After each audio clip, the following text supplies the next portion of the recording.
So firstly, who is INS? INS actually originally stood for Illawarra Nursing Service. That's our heritage. Back to the early 1980s, we were one of the pioneers of nursing services in the community. The first to be contracted by the Department of Veterans Affairs, by government. We pioneered a whole heap of in-home services, from nursing services to home assistance services to spinal care services, packaged care and the like. So we were pioneers in a lot of ways. And again, that started in 1984. We started Illawarra Nursing Service. And as we grew, we ourselves were buying services such as what we're going to talk about today. And as health carers, we had a problem with both the services that were being delivered, which were ostensibly being delivered by security companies back then, as well as the technology, which was no different to your home security system. So from a healthcare perspective, we thought, well, we should be about prevention and providing some health services rather than just looking at it as a home security system being monitored by security guards. So we created INS LifeGuard. That was another division within the group, and that's what I'm here to talk to you about today. We also develop technologies under INS Technology Services. We also operate INS Care Call. We do a lot of different things, but essentially our DNA is health. That's who we are. In fact, when you're talking to our health centre, we are staffed by healthcare professionals. We don't use security guards or school, people leaving school, and with a first aid attendant, we don't do any of that. Okay, because our belief is we should be about providing services that are health related and preventative services. And that's how we got into INS LifeGuard. And as things grew, we ended up developing our own technologies. Again, why? Because we wanted to provide more for less.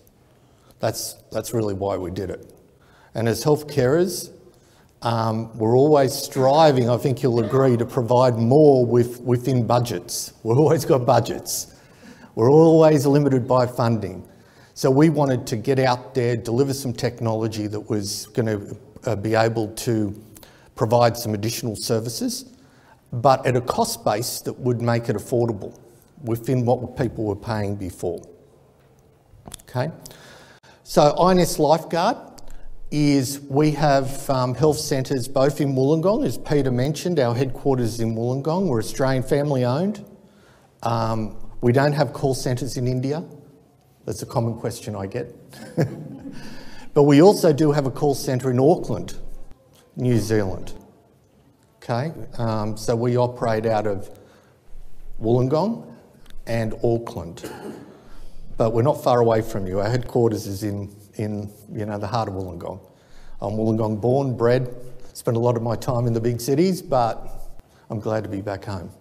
Okay.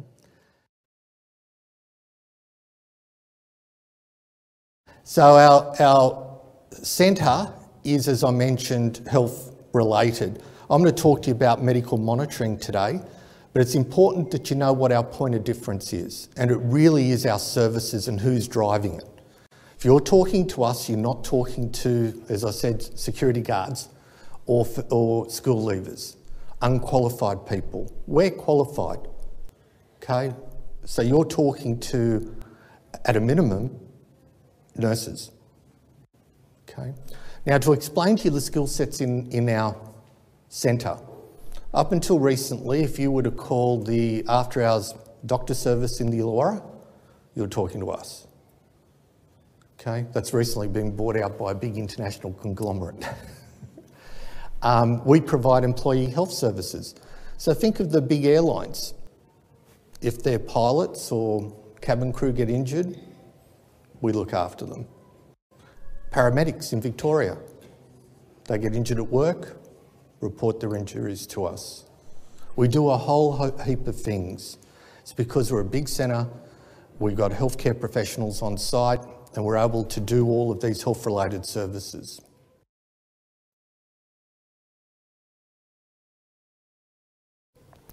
What I'm talking to you today is about adding some services to you within your village. It's really important that I explain to you what those services are. Whilst at the moment you have a system where you press a button and someone attends, okay, we provide services around that. So what are examples of those? We operate chat lines and medical information lines free. What's a chat line? Fortunately, we do a lot of grief counselling on it. People having lost loved ones, they can call us any time of the day or night. It's free. It's included in our services. Or people that are lonely. Do you think anyone's lonely at the moment, particularly in Victoria? Yeah. Can you imagine what's happening down there? It's a schmozzle. Absolute schmozzle. And we're spending a lot of time dealing with that at the moment, where those people are able to talk to our qualified healthcare professionals, and we try to, as best we can, manage that situation. It is a real bad situation, particularly in Victoria. Okay, so that's a free service. They can pick up the phone any time of the day or night, or just ring through the unit, send an alarm, and they can talk to us. That's included. We don't wait for there to be an emergency. In fact, we don't like that. Even though we're an emergency service provider, we'd rather it not be an emergency. So we encourage you to tell us if there's a problem before it, becomes an emergency. I'll give you an example. How often I've heard the tale of someone having had a heart attack only to be told that they had chest pain for hours. And so why didn't you let anyone know? I didn't want to bother anyone. I didn't think it was serious. Yeah? Well, we want to be bothered. We'd rather deal with it at the get-go than you having to send through an emergency call, right? We want to try to prevent that from happening. So this is really the safety net. As health carers, we believe in prevention. If there is an event, and I hope that you don't have to, use it, but if there is an event, we will follow you through that event as best we can through the hospital system till you get home, and then we may make outbound calls to you. You know how in hospital you get observation visits at your bedside? We do the same thing. Just because we're doing it remotely doesn't mean we should change our systems. We don't. If we were looking after you in your own home, we'd send someone out and do an observation call. We do that. So if you're coming home from hospital, unfortunately these days we see a lot of revolving door. Within the week you're back in hospital because they let you out very early these days. Okay? So we'll try to prevent that by making outbound observation calls on you, and that's not limited, that's determined by the triage nurses. Okay? So we want to know if you're not well. If you're not well, we'll check on you. Obviously with your permission. Well, it's always with your permission, but we'd like to get involved at the get-go, at the very beginning, rather than wait. Okay, does that make sense? It's a real point of difference. We're not an emergency response service. That's the safety net. I hate the term. I'm an executive on PERSA, which is the industry association. I hate that term because response means something's happened. It should be about prevention. Okay, this is the safety net. Never forget. It's there and it's to be utilised in providing health and wellness. And if you need it, an emergency response. But we try to prevent that last one, right? So there's some of the services. So we're available to you 24/7. So if you've got a question about your health, you may have gone to the doctor and he's prescribed something as an example. I do it all the time. I go there, I can't wait to get back out. And then I've been prescribed and not asked, well, what is it? Are there any side effects? Yeah, well, you can call us. And if we need to consult with your doctor, we will with your permission. Okay? We do what we would ordinarily do as community care providers, albeit remotely, through the call centre, because obviously we're not physically in your home. Okay, does that make sense to anyone, to everyone? So that's I can't overemphasise that the services is what makes the difference. Our DNA is healthcare, and we're there for you should you need us, We're a phone call or a press of a button away. And it's an included service. We don't charge you additional costs. It even goes to the extent if you go on holidays. I was overhearing earlier, snooping. Someone was going on holidays, looking at going down the coast. Lovely place. Well, you'll have a 1-800 number. So if you need us, you can call us. Okay, what's the difference? Well, with your permission, we're going to carry a lot of your medical details and your medical history. We're healthcarers, remember? So we have that. So if there's a problem, we can pass that on and we can better deal with the situation on your behalf. And that goes Australia-wide. I was asked some time ago, does that include cruise ships? Probably moot at the moment. No, it's terra firma Australia, please. Okay? It's within Australia or New Zealand. You can call us regardless. Just because the technology stays in your home, some of it, doesn't mean the services should stay in your home. The services are provided to you as an individual. So we're not rooted to the technology. We're not tied to that technology. Now, we will ask you for some medical information.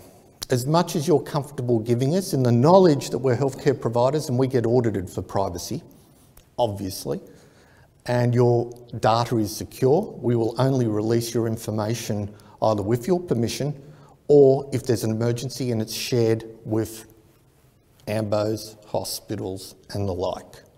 Okay, that's what we use it for. Okay, so we do ask for that information. We ask for your next of kin information, and again, if you ask us to let your next of kin or your neighbours know about incidents or problems, we will. But it's always with your permission. Okay. We also work within a village profile, rules of engagement. So the village themselves will give us some rules. Okay. So, and that'll be set up before we do anything here. For instance, I need to know where Unit 1 is. It's a big site here, right? So we would have maps of the site on our system. So if we need to send help, they know how to get to Unit 1 and not spend an inordinate amount of time driving around trying to find Unit 1. I also need to be able to get them in. If there's a real emergency, I can't be relying upon someone opening the door. Okay, those things are set up before we come. It's a whole system. So we have your information, we have your rules of engagement, and we have the village's instructions to us. So it is a systemal thing. Inside a village, we have to work with staff on site because we work very much, as healthcarers always do, together. Okay, it's important we know. Village staff may tell us of an evening, and this happens all the time, that do I have a Mrs. Smith here before I pick on Mrs. Smith?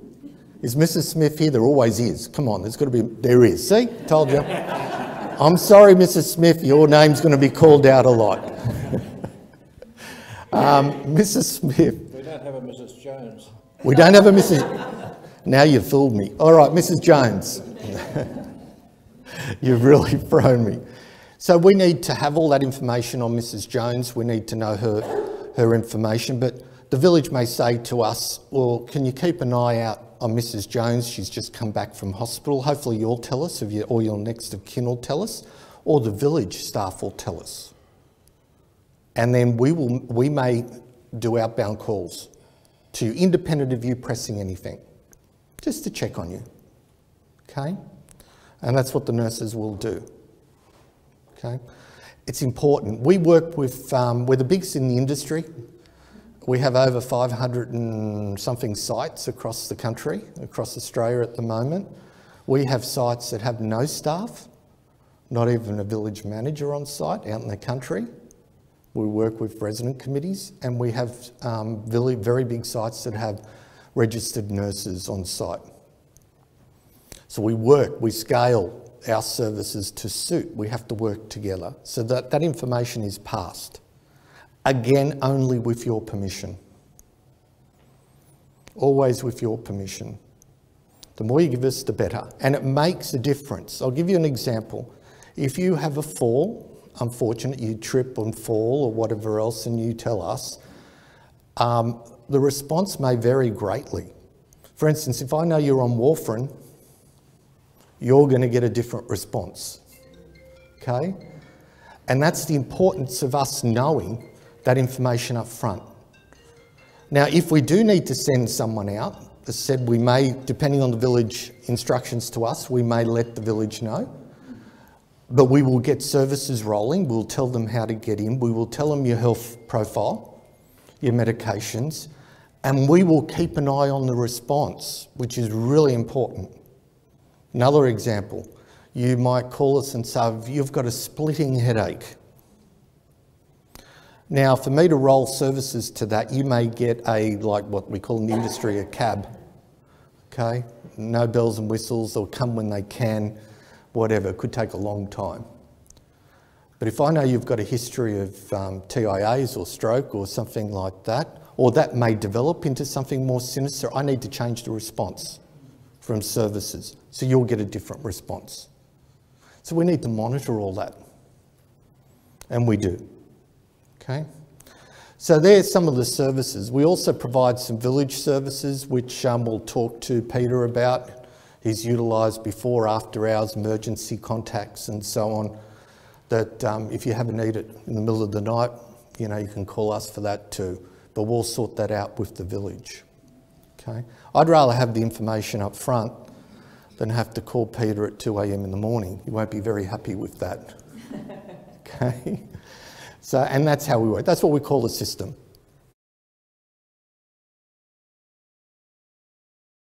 The technology and the hardware we're looking at putting in. Now, I understand at the moment you've got buttons on walls, which are hardwired back to the aged care facility, right? And that's a system that has been around for a long, long time, just like me. Okay, it's been around for a long, long time. What's the difference in our system and that? Well, our system's more a two-way communication tool. And as you'll see in a moment, we can option up a variety of different services across that. So at a minimum, what we do is we put in a hub, which is this device here. This is called the Smart Home. Now on that screen, you'll see Help button. Obviously it's a touch screen, right? We're all seeing the tablets and the like and mobile phones, something very similar. So if you touch that, it'll send through a help alarm to us. Now you can also trigger an alarm by a variety of different ways. You can wear these. These are portable transmitters that can be worn around the neck or the wrist. Very small, very lightweight. They're very similar to the buttons you have on the wall. This isn't the same, but right, this is what something like what you have around your home now, right? You have about 3 of them around your home. That's static, it's on a wall. If you're on the ground, you need to get to that, right? Which, you know. And the number of times I've seen them like halfway up the wall, I'll go, if you're on the ground, hey, you're going to press that, you know, get a stick. And that's the difference between what I was saying before. That system was probably put in by a security company. They don't think of those sorts of things, that, you know, it's an emergency system. If you're on the ground, you need to be able to press it. So these things are portable. They're waterproof, so they can be worn in the shower. In fact, in villages where there are pools, swimming pools and gyms, we put them in those facilities on racks. So when the residents come in, they put this on and go swimming. Why? Because if you're in trouble inside the water, I don't think there's much point in having a button on the wall. So you have it on. Same as in a gym. Really risky areas. People are exercising, they may be, particularly if they're alone, so they sign them out, put them on before they use those facilities. Again, it's that system I was talking about. We need to provide coverage for the what-ifs. It's like buying home insurance, right? You want to make sure they pay out. If there's a problem, it's got to work. So these things can go in the bathrooms and around your homes. They're static. They're not hardwired. They're battery operated. And they all talk back to the hub, They all send signals back to the hub. You can add all sorts of things to this. I'm not going to go into them all. You can turn it into a home security system. In a little while, you'll be able to use these to do some artificial intelligence. What's that mean? We can determine if your movements are changing, you're getting out of bed later, you're not going to eat. So mainly for family and people that are worried about their loved ones, you can get reports out of these sorts of things as well. It's very intelligent. We also do monitoring of smoke detectors in your home, and I spoke to Peter earlier about some way into the future of converting what you have now so that we can monitor smoke detectors in your own home. There's also sorts of different devices that you can program to this, and it also includes telehealth products. So what do I mean by that? You can take your temperature, it'll send the readings to here and upload it to the nurses in the call centre. It will also send an alert to your family if that's the way you want it. All sorts of things can be, it's a health device. I don't want to get bogged there, the things you can add. But at a minimum, what we're looking at putting in here is the hub, transmitter, call point, and smoke detector, I believe, as we go. Okay. Now, as I mentioned, it's got a help button on it. It's got the time and the date. But underneath it, it's got an area where messages can appear. Now, they can be messages from us.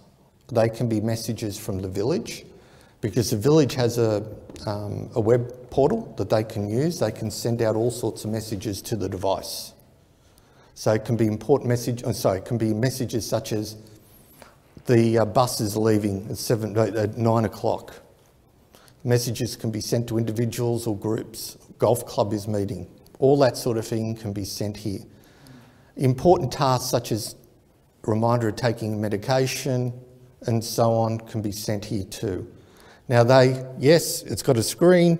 Yes, you need to read it, but you can also enunciate the subject matter. So, Mrs. Jones, I have an important message for you, as an example. So it'll talk to you. We're never going to put the whole message for privacy, because obviously it could be something that you don't want visitors to hear if they're visiting you.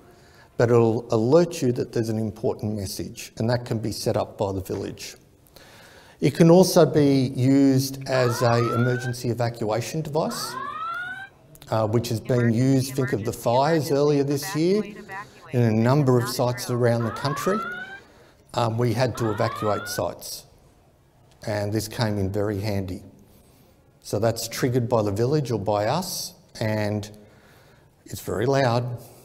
It'll also talk to you, and you can't switch it off until we do or the village does, deliberately, okay? So you will hear it, but it's deliberately done that way, okay? So you can see we're doing much more than just emergency response. The device is to provide wellness in your home, okay?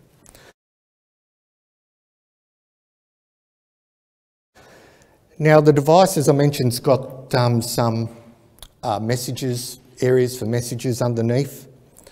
I mentioned telehealth in this section. You can record your vital signs, so temperature, pulse, BP, insulin, and the like. And have we heard about an electronic patient record? So once you record it, it gets logged, so a report can be provided to your GP. Okay. If it's over or it's abnormal, it triggers. So I'm going to talk about apps and what your family can use in a minute. But that information, it's all well and good that you're storing it, but if there's something important that needs to be done, it'll trigger itself. So for instance, I have low blood pressure. My profile in the system is low. If I took my blood pressure and it was elevated, it would have a range, it would trigger and say, well, this has got to be reviewed. If it's really high, it's going to set off an emergency alarm, okay, because we need to react to it. So all those things can be done automatically or manually. If it's being monitored by your family, it's free. You just put the information on there, you use the device. It's automated. What we tend to do, if it's automated, we don't charge. If you want us to monitor it, it becomes a telehealth service as an additional charge. It's being used at the moment. So that's telehealth. It's built in, again, because we're health carers. It's there, it's included, it's free. Okay? And that information, as I said, can be provided to your GPs and whatever else. You're logging it. Really good for BSL counts, as an example. Monitoring of diabetes, you can put that in there. We have automated devices that you don't need to enter anything in. For instance, if I took my pulse with this device, it would send it wirelessly to here, record it, that's it. But not everyone has these. So you can use your own devices and manually put it into the system, into here.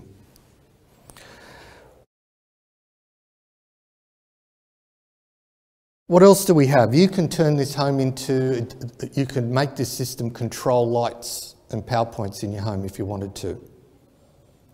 Right? Home automation. What do we do with that? Quite typically, get out of bed, turns on your bedside lamp. When you come back to bed, turns it off. Does that make sense? You don't have to touch anything. That can be added. You just buy additions to that, but that service is free. The village themselves can put services in here, so concierge services. So some of the services that you might want to add, the village might want to add, you can book services through here as well. And that's something Peter will be using, I'm guessing. And we do that at different ways. For some villages, we live answer that. Mrs. Jones, I see you want a taxi, we'll get that underway for you. Or the majority, we just send a message to the village that Mrs. Jones wants that service. Okay? So you can see we're starting to build on this in-home support service. As I mentioned, you can use it for home security. You just add these, wireless, and turns it into a home security system. When you go away, if you have break-in, it'll trigger. Okay? So that's the hub. Now, if there's a trigger and we need to connect, it's wireless. We have two-way comms to this. Two-way audio, but with your permission, we can also turn on video. Why is that important? If you're talking to a nurse, sometimes it's beneficial for you to see us and us to see you. We will never, and we can't, turn on video without your permission. You need to accept it. Okay? But that's important. For instance, if we're doing telehealth or a remote consult, you may want to see us, we may want to see you, we can turn that on. So it's got a camera built in. Okay. It can also be used as a telephone, but I'm not going to talk to you about that because we're starting to get into some of the options that you can use later. There's a million of them. But what I need to do today is to get across to you the basics. And that is that if you have a need for us, you're pressing a button. Button you're wearing, or button on the wall, or button on, well, there's two buttons on the device. There's a physical button, and there's one on the screen. Now, one of the questions I'm sure you're going to have is that screen going to be lit up at night? No, it doesn't. It goes to sleep. So the screen will go off at night, okay? And it'll come back on in the morning. Unless, of course, you trigger it. If you trigger it, it'll come on, okay? So all that makes sense.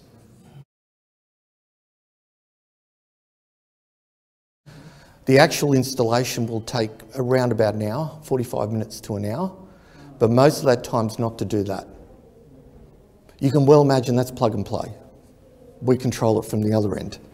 It's more to show you how to use it because we use a big period of that time to get you to test it, yeah, and to make sure we've got the information on file.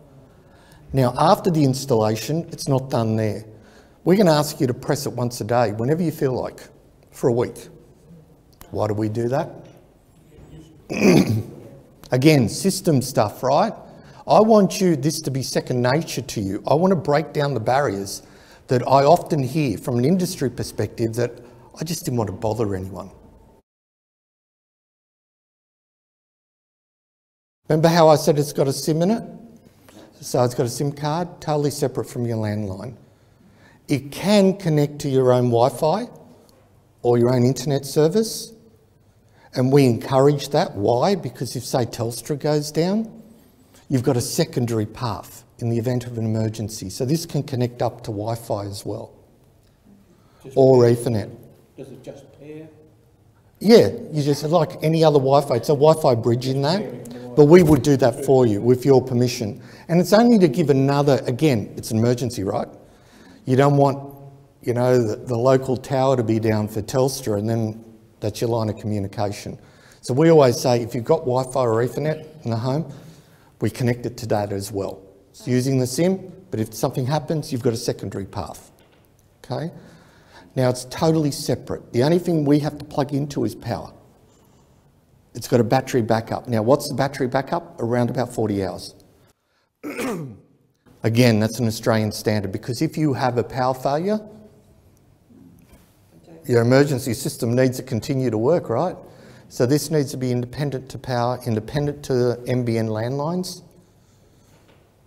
on its own. And it's a special SIM in that. It's not the SIM you go and buy with a mobile phone. It's what we call a managed SIM. So it's got some special bits attached to it because it's doing some special things.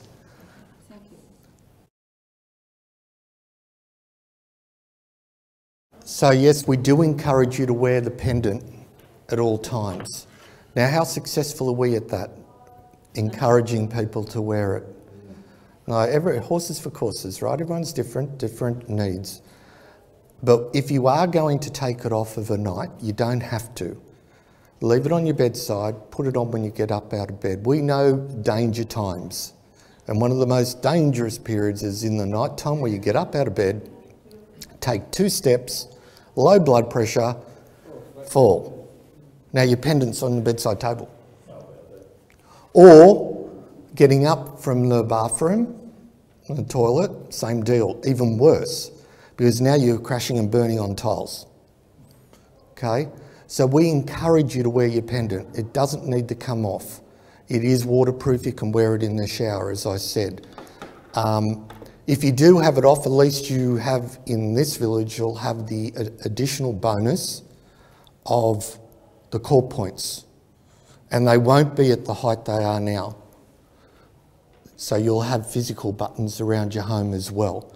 That's to in the event, and I can't tell you the number of times we've had since we said, I don't need it, I don't need it, I don't need it. Some of our biggest advocates are the ones that have got, I didn't want it, and they've had need for it, now they want it, okay?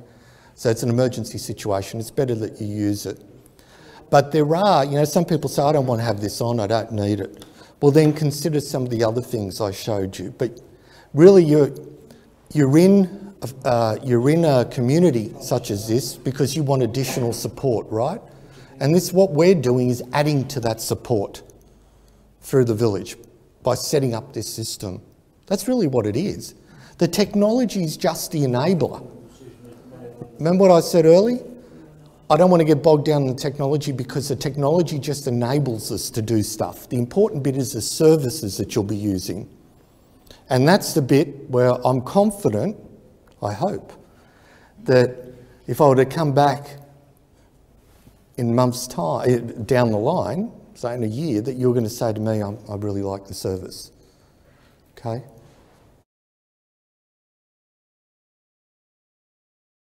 So press this or press the buttons on the wall, all the same, all on the unit. What's going to happen is it's going to tell us who's pressed what. So we need to know. It's Mrs. Jones. And she's in Unit 1 and she's got this transmitter. Or it's come from the community centre, the gym, or here, as an example. We need to know all of that. So that information pops up on our system. Now then I know it's Mrs. Jones, all of her information pops up to the triage nurses. Her medical history, her medications, her next of kin, her doctor's details.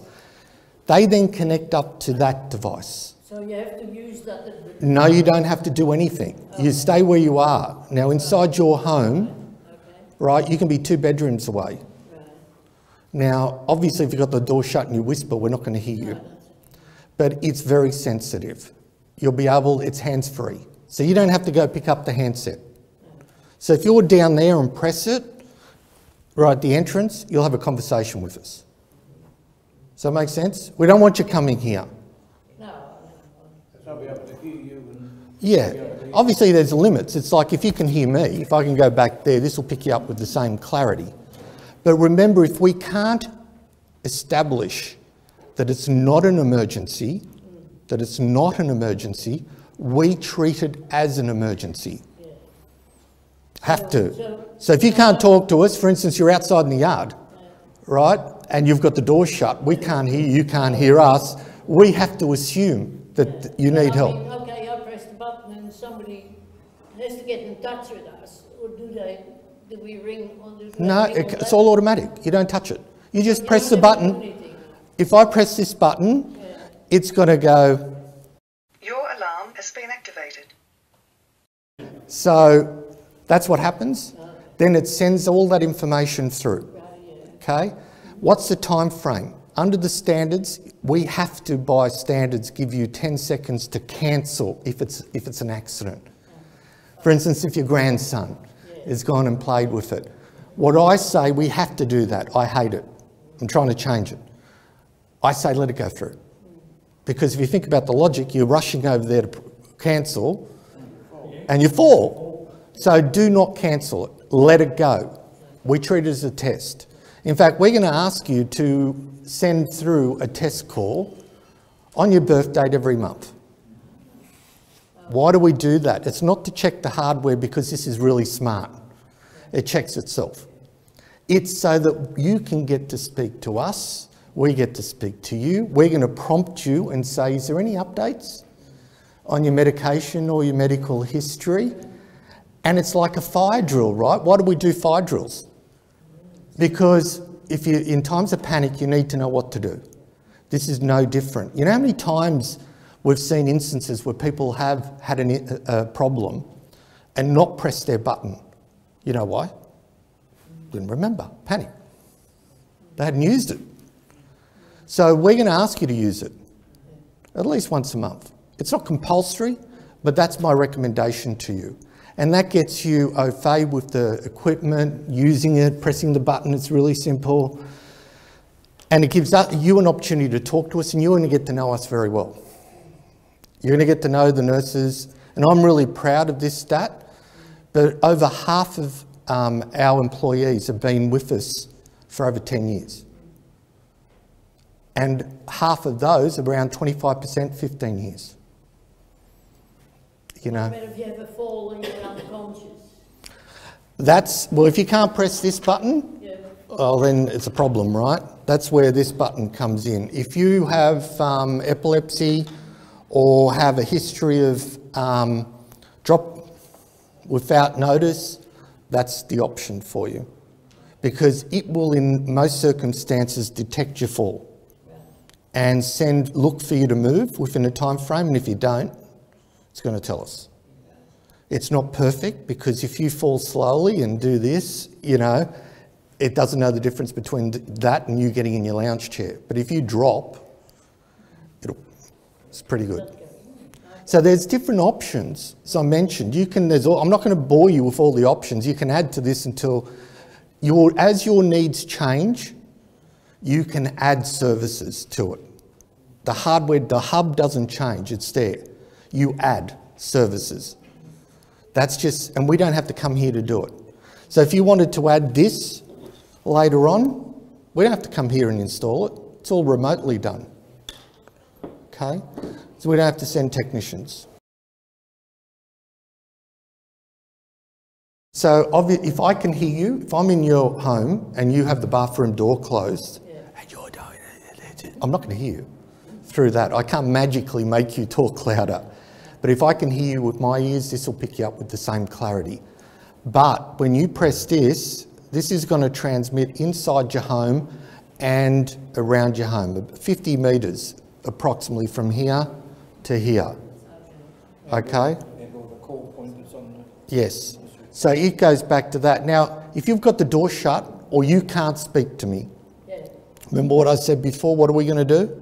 We're going to assume the worst. And you're going to have services rolling and the village is going to be told at the same time.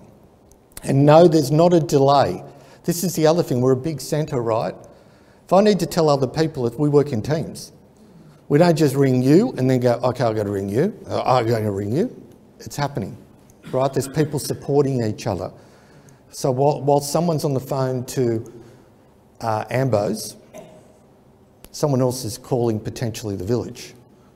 Or your next of kin. We tend not to call the next of kin until we have a good handle on what's going on, because we don't want to shock people and we don't want to cause other issues by getting your son or daughter driving like maniacs in the middle of the night because they're worried about mum or dad. So we won't do that. But we will, with your authority, keep them advised of what's going on. We do this a lot. That's a very important thing. It's no point me sending someone if we can't get in and you're on the floor on the other. It's the most annoying thing. You know, Ambo's on one side of the locked door and someone, you know, having a moment on the other side. We don't like that. Ambos don't like that. No one likes that. So that's a systemal thing that we will work out, right, before we come in and do anything. That's really important. I don't want that situation. But it has happened. It won't. We will get a solution for that, and we have a solution for that for here. Peter mentioned before there'll be a lockbox and there'll be a key where we know where it is. There'll be a map. We carry a map of the village on our system. So when we're sending responders, we send them to that location. We say there's a key box there, security key holder, and this is the code.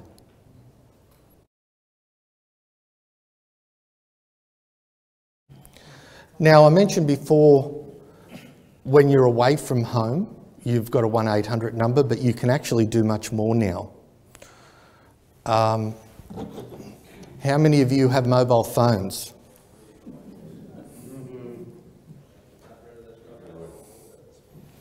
There's an app you can download to your own mobile phone. At the moment, it's Android. I'm hoping most of you have Androids. iOS is coming in a couple of months, so Apple is a couple of months away. But that you can download to your own mobile phone, and you can do that now, and it's free. And the monitoring across it is free for 2 months. We've done this because of COVID. There's a number of things we've done because of COVID, again, to help people during these difficult times. So you can download that now from the Google Play Store. There's no charge, and we will monitor you. What's the difference between that? Not much, it's the same. The difference is, if you're out and about, we need to find you. There's GPS in here. We can locate you. Still got two-way voice comms, still the same sort of features. Okay, so that goes with you away from home. We also have things like watches. Again, an emergency watch you can trigger, but there's things like this. That's a mobile pendant, one button, and it'll tell us where you are and we can talk to you through here. And overnight, pop it back in the cradle. So there's all sorts of different devices you can use. Okay.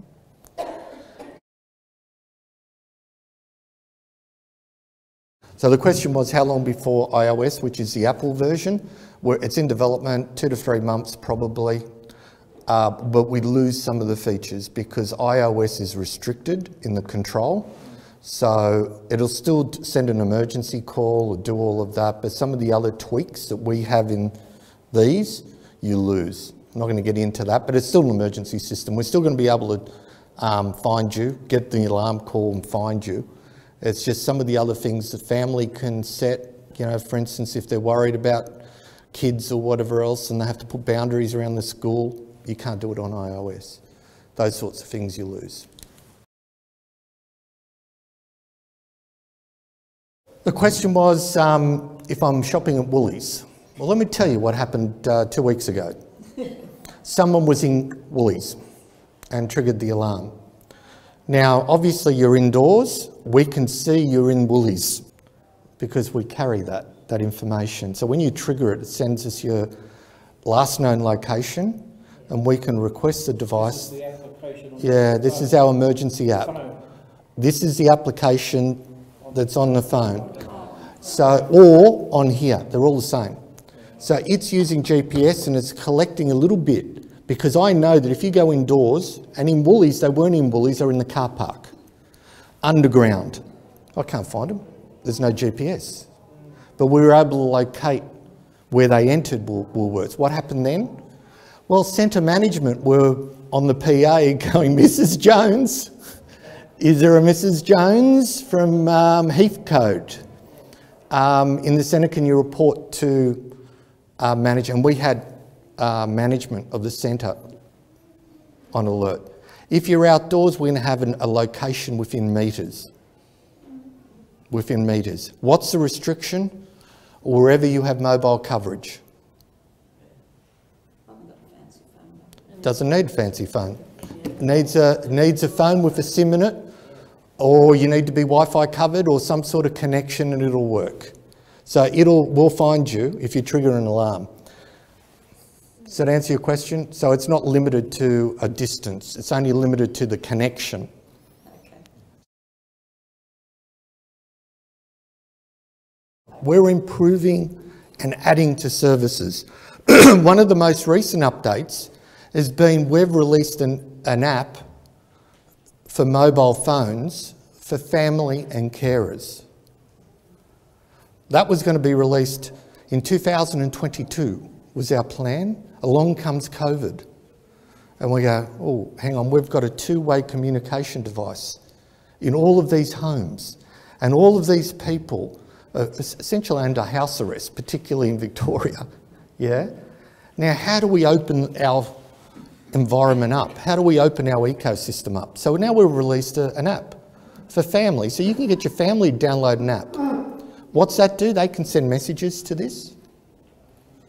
Tasks, messages. They can get the information I mentioned before about your vital signs with your permission.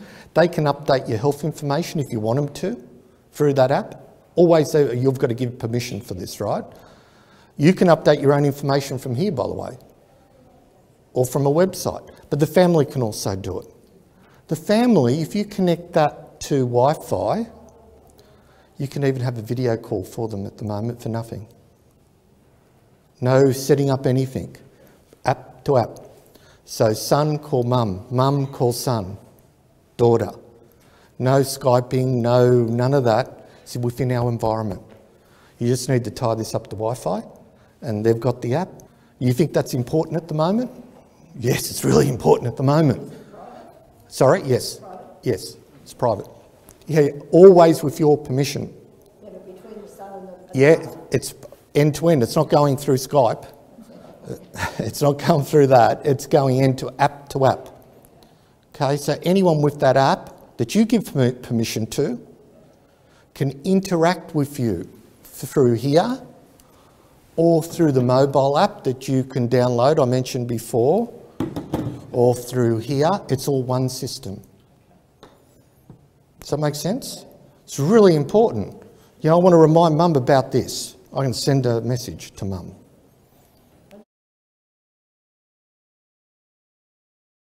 You keep on hearing me say system. It's really an ecosystem. So what do nurses do in a community environment? Home care is an example. We're really the bridge, right? We're the guys in the middle facilitating all of this stuff. It should be no different because we're using technology. We should use the same processes, the same principles, the same rules, right? It shouldn't change. If I was to come do this face to face, I should not have to change my processes and my policies and my rules just because I put a piece of technology in the middle. Does that make sense to you? And all these things I spoke about, like ecosystem, is really important. Why is it? If you've got a carer, that they can get in and get that information without you having to supply it to them. That if you're a home care client, your home care provider can have a video call with you and do telehealth. It's in the home already. I've got a community. You don't need internet. You don't need another device. You don't need a computer. It's all there. Now, the other question I had before is what's the handset for? Because of the NBN, a lot of clients have cancelled their home lines. We have an ability to give you a phone line through here. It's an option for those that have difficulty with paying for the NBN. And yes, you can use it as an internet gateway, but obviously there are additional charges to that. And there's limitations because you're using the SIM.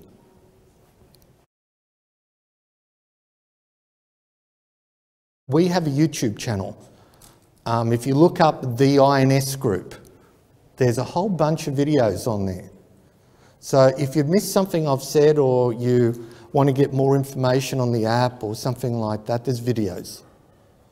Right, it's also on our website, but if you go to the YouTube channel, it's pretty good. It's got a whole heap of videos on it. Okay, and thank you again.